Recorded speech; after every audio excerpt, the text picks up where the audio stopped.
Gələn il 10 və 11-ci sinif olan Rus və ya Azərbaycan bölməsində oxuyan abituriyentlərə səslənirəm. Əgər sən də gələn il Rus dili və ya ədəbiyyat fənnindən, həmçinin Rus dili xarici dil kimi fənnindən imtahan verəcəksənsə, bu elan sənin üçündür. Yay ərzində bazanı möhkəmləndirmək, buraxılış və blok imtahanlarında yüksək nəticə əldə etmək istəyirsənsə, yay qruplarına qoşula bilərsən. Yay qrupları baza toplamaq üçün, həmçinin imtahan ərzində daha stressiz şəkildə hazırlaşıb, buraxılış və blok imtahanında yüksək nəticə toplamaq istəyənlər üçündür. Yay qrupuna nələr daxildir?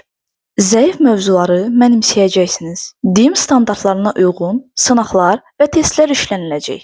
Hər mövzudan sonra sınaq imtahanı ilə özünüzü yoxlayacaqsınız. Azərbaycan bölməsi Rus dili xarici dil kimi fənnindən danışıq, dinləmə və qrammatika eyni anda inkişaf etdiriləcək. Qoşulmaq üçün R-lərə plus işarəsi atmanız kifayətdir.